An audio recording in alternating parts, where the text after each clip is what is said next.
اگر کوئی شخص حق کو ڈھونڈنے کے لیے اس قرآن کو پڑھتا ہے، سمجھتا ہے، یہ دلوں کی بیماریوں کا علاج ہے، خصوصاً اس بارے میں، اللہ کے بارے میں، آخرت کے بارے میں، حق اور سچ کے بارے میں۔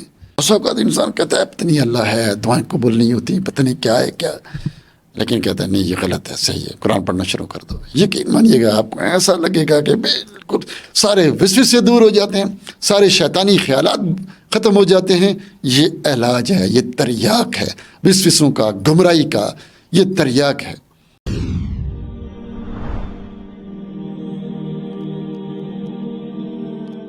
الحمدللہ رب العالمین والعاقبۃ للمتقین والصلاۃ والسلام علی سید المرسلین وعلی آلہ واصحابہ اجمعین، اما بعد۔ رب اشرح لی صدری ویسر لی امری واحلل عقدۃ من لسانی یفقہوا قولی رب زدنی علما رب زدنی علما۔ اما بعد فاعوذ باللہ من الشیطان الرجیم، بسم اللہ الرحمن الرحیم۔ وقالوا لولا انزل علیہ آیہ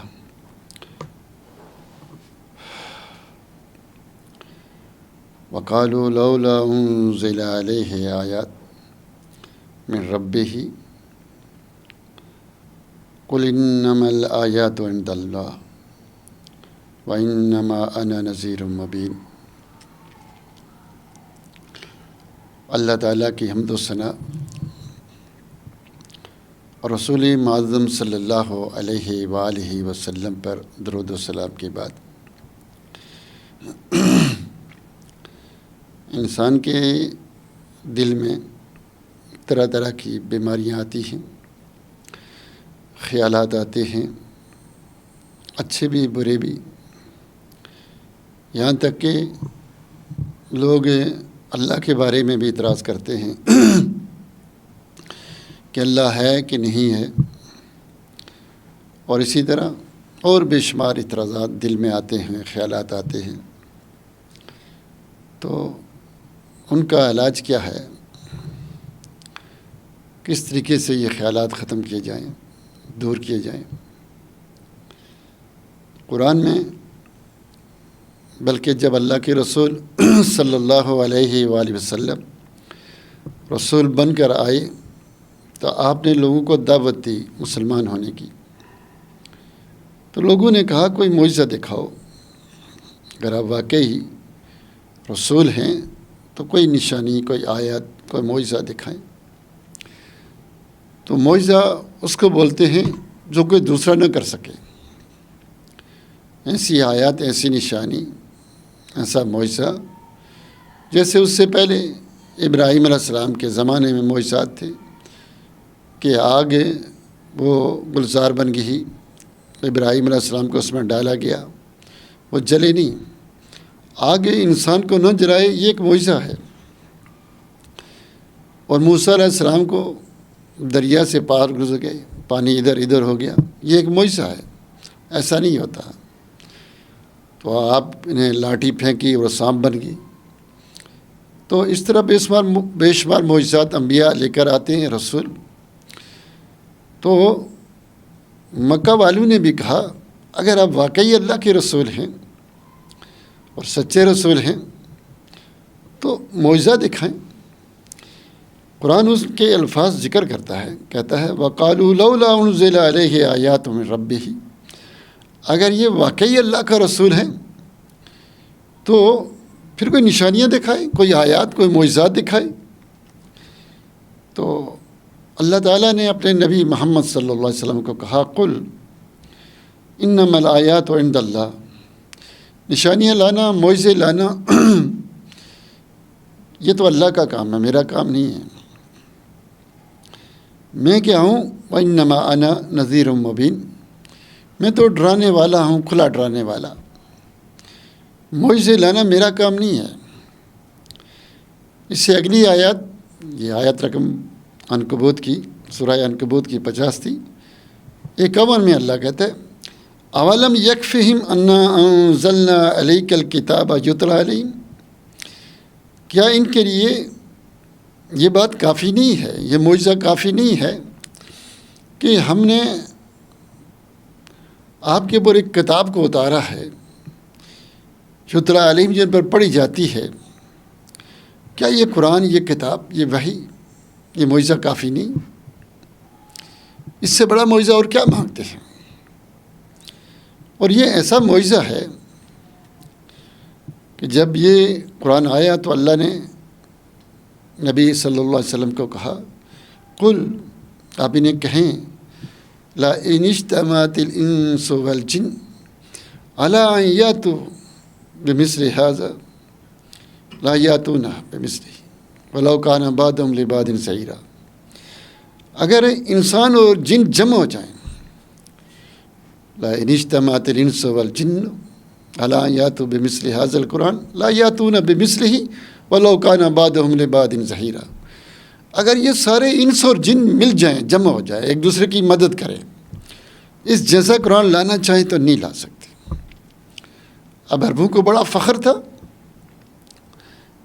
کہتے تھے ہم جس سے بڑا فصیح بلیغ کوئی آدمی ہے ہی نہیں، باقی دنیا کو عجمی کہتے تھے کہ گونگے، ہم بڑے ماہر۔ تو اللہ نے کہا کہ تمہیں بھی عربی آتی ہے، تم لوگ بھی جانتے ہو، بلکہ سارے مل جاؤ، انس و جن سارے مل جاؤ، ہر طرح سے مل جاؤ، پھر کھلا ہوا چیلنج ہے، اس جیسا قرآن نہیں لا سکتے، یہ ایک چیلنج ہے۔ پہلے انبیاء کے چیلنج جو معجزات تھے، آیات تھیں، نشانیاں تھیں، وہ تھوڑی دیر کے لیے پھر ختم ہو گئی، تھوڑی دیر کے لیے آگ ٹھنڈی، پھر مسئلہ وہی، پانی ہٹا، موسیٰ علیہ السلام گزر گئے، پھر ختم، وہ لاٹھی کیا بن گئی، سانپ بن گئی، تھوڑی دیر میں ختم۔ لیکن اللہ نے یہ جو معجزہ اتارا ہے، یہ ایسا معجزہ اتارا ہے کہ قیامت کے دن تک اور اس کے بعد بھی شاید ہی کوئی اس جیسی کتاب لا سکے۔ تم بڑی بڑی کتابیں لکھتے ہو، 35 جلدوں میں، 36 70 80 جلدوں میں لوگوں نے کتابیں لکھی، اتنی چھوڑو، بس صرف کیا کرو، ایک کتاب لے آؤ، مل کر لکھو، نہیں لا سکتے، یہ چیلنج ہے، نہ لا سکے، نہ آج تک لا سکے۔ کیا یہ معجزہ کافی نہیں؟ پھر اللہ نے کہا تھوڑی اور رعایت لے لو، اگر سارا قرآن نہیں لا سکتے 30 سپارے، تو اللہ نے کہا کہ ام یقولون افتراہ، یہ کہتے ہیں کہ میں نے اپنی طرف سے بنا لی، اللہ کی کلام نہیں ہے، محمد صلی اللہ علیہ وسلم نے خود بنا لی۔ پھر ایسے کرو، قل فاتوا بعشر سور مثلہ مفتریات، تم سارے مل جاؤ، جن سارے ملو، مل کر ایک دوسرے کی مدد کرو، ملنے کے بعد 10 صورتیں لے آؤ۔ چلو سارا قرآن نہیں لا سکتے تو 10 صورتیں لے آؤ، سارا نہیں لا سکتے تو 10 لے آؤ، ہم مان لیں گے۔ پھر اس سے بھی بے بس ہو گئے، نہیں لا سکے، پھر اللہ نے اور رعایت دی تھی اور انہیں کہا وَإِن كُنتُمْ فِي رَيْبٍ مِّمَّا نَزَّلْنَا عَلَىٰ عَبْدِنَا فَأْتُوا بِسُورَةٍ مِّن مِّثْلِهِ وَادْعُوا شُهَدَاءَكُم مِّن دُونِ اللَّهِ، کہ تم سارے کو بلا لو، مل جاؤ، مل کر سارا قرآن نہیں، 10 نہیں تو کیا، چلو ایک صورت لے آؤ، زیادہ نہیں تو ایک صورت، چھوٹی صورتیں قرآن میں موجود ہیں، وہ لے کر آ جاؤ۔ لیکن کسی نے اس چیلنج کو قبول نہیں کیا۔ اس وقت ایک بہت بڑا شاعر تھا، لوگ اپنی کلام لے کر ایسے اس کو پھینک دیتے تھے، وہ پڑھتا تھا اور صحیح کلام رکھ دیتا تھا، بری پھینک دیتا تھا، لوگ اس کو مرجع سمجھتے تھے۔ اس کا نام تھا لبید بن ربیعہ۔ جب اس نے یہ بات سنی کہ محمد صلی اللہ علیہ وسلم یہ چیلنج کر رہے ہیں، تو اس نے اشعار بنائے، شعر بنائے رد کرنے کے لیے۔ تو اس نے جب یہ سنا تو آپ کی بات کا جواب دینے کے لیے اشعار بنائی اور لا کر بیت اللہ کے دروازے پہ لٹکا دیے، لا کر بیت اللہ کے دروازے پہ لٹکا دیے کہ دیکھو میں نے یہ کلام لیا، تمہاری کلام سے اچھی کلام۔ تو ادھر سے کسی مسلمان نے سورۃ الکوثر وہاں لا کر لٹکا دی، سورۃ الکوثر وہیں لٹکا دی، اور اس میں لکھا تھا انا آتیناک الکوثر، فصلی لربک ونحر ان شانئک هو الابتر. اس کو بتایا گیا، اس نے آ کر پڑھا. اب وہ بار بار پڑھنا شروع ہوا، بار بار پڑھ رہا ہے، تکرار کر رہا ہے، انا آتیناک الکوثر فصلی لربک ونحر ان شانئک هو الابتر، بار بار پڑھے. پھر آخر میں کہتا ہے وما هو قول البشر، یہ کسی بشر کی کلام نہیں ہے. صرف 3 جملے، زیادہ نہیں، 3 جملے. اپنی کلام بھول گیا، اس کو بار بار پڑھ رہا ہے. پھر آخر میں کیا کہتا ہے وما هو قول البشر، کہ کسی بشر کی کلام نہیں ہے، ممکن نہیں کوئی انسان یہ کلام کہہ سکے. اتنا بڑا شاعر اور صرف 3 جملے پڑھ کر بے بس ہو گیا. پھر یہ مسلمان ہو گیا. جب یہ مسلمان ہو گیا تو پھر قرآن کو پڑھتا تھا، بڑا مزہ لے کر پڑھتا تھا. ایک دن عمر رضی اللہ تعالیٰ عنہ نے اس کو بلایا اور اس سے کہا کہ تم بہت بڑے شاعر ہو، تو کچھ اپنے شعر سناؤ. طيب، تو اس نے شعر پڑھے. کیا؟ سورہ بقرہ اور سورہ آل عمران کی تلاوت شروع کر دی. سورہ آل بقرہ کی نہیں ہے، سورہ بقرہ اور آل عمران کی تلاوت شروع کر دی.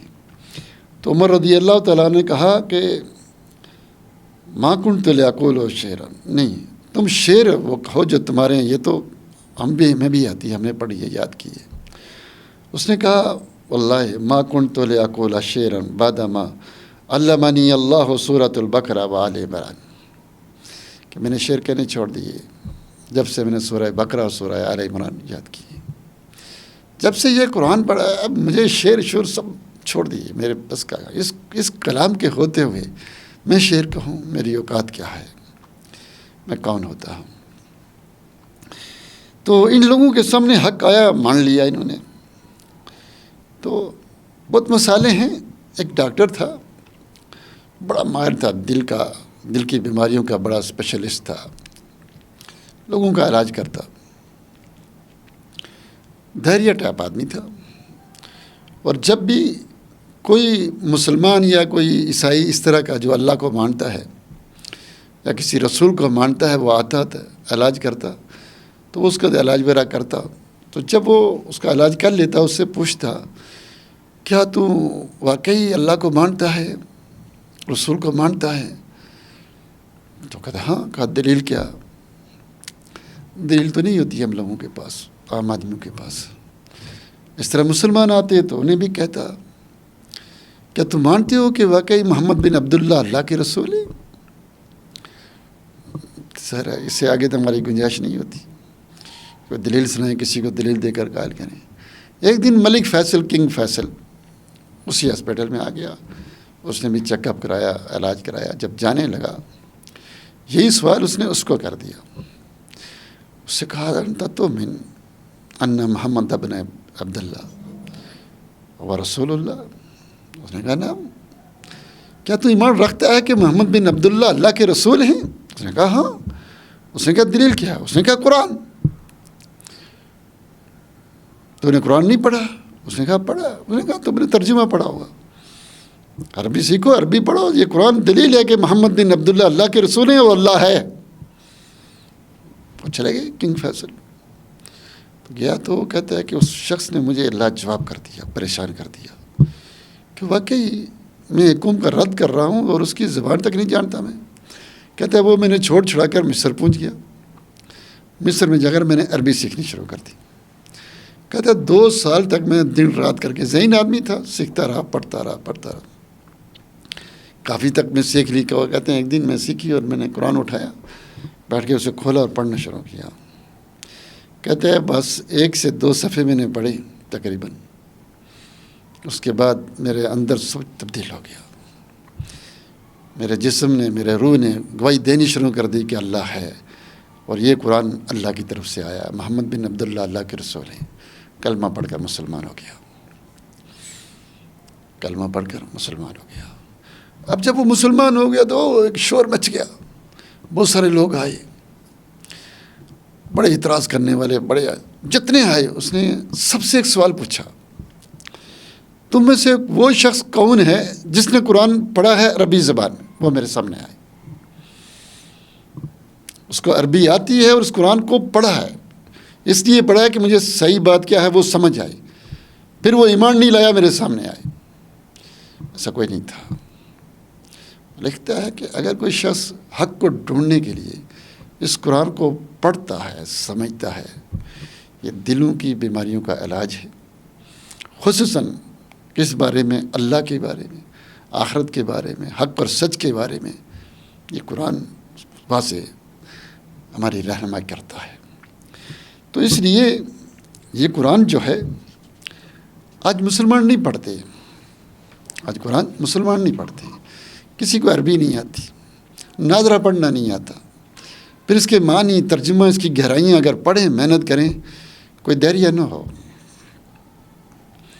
جو دہریت کی طرف مسلمان جاتے ہیں، چلو غیر مسلم تو غیر مسلم ہے، وہ تو مانتے ہی نہیں، ان بڑے اسباب میں سے ایک سبب یہ ہے۔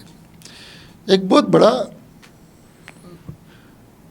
ڈاکٹر کہیں یا سائنسدان کہیں یا جو مرضی کہیں، جو پانیوں کے، سمندروں کے اوپر سفر کرتا رہتا تھا اور پانیوں کے بارے میں اس کے پاس بڑی معلومات تھی، سمندروں کے حوالے سے، پانی کے حوالے سے، کیسی اس کی تفصیلات، اس کا یعنی ہابی تھا، پیشہ تھا، یہ ایک شوق تھا کہ سفر کر کر کے سمندروں میں کشتیوں کے ذریعے مختلف طریقوں سے پانیوں کے بارے میں یہ متخصص تھا۔ اس سے کسی نے یہ قرآن دیا اور اس سے کہا تو اتنا سفر کرتا رہتا ہے، اس کے بارے میں بھی پڑھ لینا، دیکھ لینا۔ کہتا ہے میں پڑھتا رہا اس سفر میں، پڑھتا رہا، ترجمہ پڑھتا تھا، وہ ذرا عربی اس کو بھی نہیں آتی تھی، لیکن کہتا ہے میں پڑھتا رہا، پھر میں واپس آ گیا جب اس کو پڑھ لیا تو۔ کہتا ہے میں واپس آیا تو میں نے کہا کیا یہاں کوئی ایسا شخص ہے جو عالم ہو، میں اس سے ملنا چاہتا ہوں۔ تو کسی نے کہا کہ اس علاقے میں ایک ہندوستان کا ہندی عالم ہے، وہ بہت بڑا عالم ہے، اس کے پاس گیا۔ اس نے کہا مجھے ایک بات سچ بتانا، جھوٹ نہیں بتانا، کیا محمد بن عبداللہ نے کبھی سمندروں کا سفر کی ہے؟ اس نے کہا نہیں۔ اس نے کہا مجھے سچ چاہیے۔ اس نے کہا یہ سچ ہے، کبھی سمندروں کے سفر نہیں کیے۔ پھر اس نے اس پر تحقیق کی، جب اس سے واقعی یہ یقین آیا کہ محمد بن عبداللہ نے سمندروں کے سفر نہیں کیے صلی اللہ علیہ وآلہ وسلم، وہ کلمہ پڑھ کر مسلمان ہو گیا۔ اس نے کہا یہ کیسے ممکن ہے، کیسے ہو سکتا ہے، جس شخص نے کبھی سمندر کا سفر نہ کیا ہو اور پانیوں کے بارے میں اتنی گہرائی سے، ڈیپلی طریقے سے گفتگو کرتا ہے، ایسے ہی کہ مجھے اتنے سال ہو گئے، مجھے وہ معلومات نہیں جو قرآن دے رہا ہے، یہ کیسے ممکن ہے، کیسے ممکن ہے؟ کلمہ پڑھ کر مسلمان ہو جاتا ہے۔ تو اس لیے یہ قرآن جب انسان پڑھتا ہے تو پھر ہر بیماری کا علاج ہے، خصوصاً سینے کی بیماریوں کا، شفاء لما فی الصدور، جو شکوک و شبہات، آخرت ہے، اللہ ہے، یہ ہے، وہ ہے، آپ کو یہ بھلا کہے، روک کر رکھے گا، سمجھائے گا، یہ کر، یہ نہ کر، اللہ کی طرف سے ہدایت آتی ہے۔ لیکن میرے بھائی، میرے دوست، قرآن جو بات کر دیتا ہے نا، وہ اتنی واضح ہوتی ہے، اتنی واضح کہ کوئی اس کا پھر چینج نہیں ہو سکتا۔ اب دیکھیں کہ ابو لہب زندہ تھا تو قرآن کی آیت اتری، تبت یدا ابی لہب وتب ما اغنی عنہ مالہ وما کسب۔ تو وہ قرآن کو جھٹلانے کے لیے یہ کہہ سکتا تھا میں مسلمان ہو گیا، پھر کہتا جی دیکھو قرآن کہتا ہے یہ جہنم میں گیا، لوگ ہیں جی مسلمان ہو کے مرا، لیکن وہ ایسا نہیں کر سکا۔ جو لوگ مکہ میں اللہ کے رسول کو برا بھلا کہتے تھے، یقین مانیے کہ جو کچھ اللہ کے رسول نے انہیں کہا تھا وہ من و ان پورا ہوا، اسی طرح قتل ہوئے۔ قرآن جو کچھ کہہ دے ایک دفعہ، اس کا زبر زیر آگے پیچھے پھر نہیں ہو سکتا۔ پھر ایک بات میں اور اپنی طرف سے یہ کہہ دیتا ہوں، وہ یہ ہے کہ کچھ لوگوں کے سامنے جب حق آتا ہے اور وہ نہیں مانتے، کچھ لوگ ان کے سامنے حق آتا ہے وہ اس کو نہیں مانتے، جیسے یہودی ہیں۔ یہودی انتظار کر رہے تھے وہ رسول آئے حتیٰ کہ مدینہ میں اس لیے رہے تھے کہ ان کی پیشن گوئی تھی کہ جہاں کھجوریں ہوں گی وہاں وہ رسول آئے گا، ہم ایمان لائیں گے تو ہم دنیا پہ غلبہ حاصل کریں گے۔ جب پتہ چل گیا آ گیا، یعرفونہ کما یعرفون ابناءہم، لیکن پھر ایمان نہیں لائے۔ تو وہ جو تھا صفیہ کا جو والد تھے، حوئی بن غالباً ان کا نام تھا، تو وہ جب انہوں نے اپنے ساتھی جمع کیے، کافی سارے جمع کر کے، حوئی بن غالباً حوئی بن اخطب اس کا نام تھا، حوئی بن اخطب، تو اس نے اپنے ساتھی جمع کی، علماء تھے بڑے بڑے، ساری وہ نشانیاں لے کر گئے، اللہ کے رسول کو دیکھا۔ جب آپ مکہ سے مدینہ ہجرت کر کے آئے تو دیکھا کہ اوہ یہ تو وہی ہے جس کا ہم انتظار کر رہے تھے۔ پھر جب گھر آئے واپس تو سر جھکے ہوئے، پریشان، بری حالت۔ تو پھر صفیہ کہتی ہے میں دوڑ کر آگے گئی تو میرے باپ نے مجھے رکھ کے تھپڑ مارا، میں وہ گری۔ میں نے سوچا آج کوئی بڑا واقعہ ہو گیا ہے۔ سب سر جھکائے سے بیٹھے ہیں، پھر ایک نے سر اوپر کیا، کہا ہوا کیا وہی ہے جس کا ہم انتظار کر رہے تھے؟ کہا وہی ہے، 100% وہی ہے۔ کہا پھر کیا رائے ہے؟ تو میں بے ہی ایمان لائے گا؟ اس نے کہا نہیں، واللہ نخالف ما دمنا حیا، ہم مخالفت کریں گے جب تک زندہ ہیں۔ کیوں؟ حسد، بغض۔ ان کے سامنے حق آیا، سچ آیا، لیکن انہوں نے چھٹکار دیا۔ پھر دوبارہ توفیق اللہ نے نہیں دی، ان کو کفر پر مرے۔ یہ بھی میں بتا دوں کہ جب حق آتا ہے سامنے اور بندہ اس کو نہ مانے، یہ ولید بن مغیرہ بڑا مدبر، بڑا عاقل، بڑا سمجھدار آدمی تھا، اور اس نے غور و فکر کیا، اس کی سمجھ میں آ گئی کہ یہ وہی رسول ہے، لیکن اس نے پھر یہ بکواس کی، ان ھذا الا قول البشر، اللہ نے کہا سا اسلیہ سقر، تم کہتے ہو یہ بشر کی کلام ہے، ہم تجھے جہنم میں ڈالیں گے۔ تو جب انسان کی نیت ہی اس کو پتہ چل گیا یہ سچ ہے، یہ حق ہے، لیکن وہ اپنی دنیا کی خاطر اس پر ایمان نہ لائے تو بیڑا غرق ہو جاتا ہے۔ عتبہ بن ربیعہ آپ نے سنا ہوگا، بڑا زبردست آدمی تھا۔ تو اس نے آ کر کہا، جب سنی ساری کلام، کہنے لگا واللہ لیس ھذا شعر، یہ شعر نہیں ہے، ولا ہوا سحر، یہ جادو بھی نہیں ہے، ہم جادو جانتے ہیں، ہم بڑے مار لوگ ہیں، شاعری بھی ہمیں آتی ہے، اس کا بھی ہمیں پتہ ہے، کہانا ولا ہوا اقبل، کہانا کائن بھی نہیں ہے، ہم جانتے ہیں، اور تم کہتے ہو مجنون ہے، یہ بھی کیا پاگل لوگ نہیں، ایسی حکمت کی باتیں پاگل کہتے ہیں ہم، یہ بیکار کی بات ہے، یہ تہمت تو لگتی ہی نہیں، کوئی اس پر فٹ ہی نہیں بیٹھتی، تم یہ تہمتیں لگاؤ گے لوگ تمہیں جھوٹا کہیں گے، اس کو سچا مانیں گے، یہ تم غلط کہتے ہو۔ تو لوگوں نے کہا کہ لگتا ہے تیرا دماغ خراب ہو گیا ہے۔ انہوں نے کہا بھائی میں تمہیں کہتا ہوں کہ ھذا رجل، یہ اب اٹھے گا، اگر عرب اس کو مار دیں گے تو تمہاری جان چھوٹ جائے گی، تم بچ جاؤ گے، قد کفیتموہ بغیرکم، وہ مار گیا تمہاری، تم چھوڑ دو اس کو، کیوں اپنے اوپر خواہ گناہ لے رہے ہو۔ وَإِن يَظْهَرَ عَلَى الْعَرَبِ، تو پھر ملککم عزتہ عزتکم لأنہ من العرب، اگر وہ غالب آ گیا تو پھر اس کی بادشاہ تمہاری بادشاہ ہے، اس کی عزت تمہاری عزت ہے، کیونکہ تموں میں سے ہے۔ تو اگر دوسروں نے مار دیا تمہاری جان چھوٹ جائے گی، اس سے دور رہو۔ یہ آدمی جو ہے نا، یہ ہاتھ لگانے کے قابل نہیں ہے، چونکہ اس کی باتیں ایسی ہیں کہ دل و دماغ کو لگتی ہیں، یہ واقعی رسول لگتا ہے ہمیں۔ چونکہ تم کہتے ہو جادو، پاگل ہیں ہم، کیا ہمیں نہیں پتہ جادو کیا ہوتا ہے، شاعری کیا ہوتی ہے، پاگل کیا ہوتے ہیں، کاہن کیا باتیں کرتے ہیں، ان میں سے یہ کون سی چیز اس میں پائی جاتی ہے؟ یہ تو جھوٹ ہے، یہ رسول ہی لگتا ہے۔ لیکن اگر تم ایمان نہیں لانا چاہتے ہو تو اس کو چھوڑ دو، یا تو پھر دوسروں کے ساتھ لگے گی کبڈی تو وہ خود ہی مار دیں گے، تمہاری جان چھوٹ جائے گی۔ وہ اگر غالب آ گیا یہ عرب پر تو اس کی بادشاہ تمہاری بادشاہت ہے، اس کی عزت تمہاری عزت، تمہیں کیا فرق پڑتا ہے؟ انہوں نے کہا نہیں، تیرے پر اس کا جادو چل گیا لگتا ہے۔ پھر اس نے کہا جی ھذا رائے فی فافعلوا ما بدا لکم، یہ تو میری رائے تھی، میں نے دی، باقی تمہارا جو دل چاہتا ہے کرو۔ ایمان نہیں لایا، حق اس کو پتہ چل گیا، اسی طرح کفر میں مرا۔ اب آپ غور کرے، ہرکل جو تھا اس کی بھی سمجھ میں آ گئی، لمبا قصہ ہے میں آپ کا مختصر بتاؤں، اس کی سمجھ میں یہ بات آ گئی تھی کہ یہ واقعی اللہ کے رسول ہے، ایسا ہی ہے نا، لیکن وہ چونکہ اپنی چودراہٹ کی خاطر نہیں لایا، کفر پر میرا۔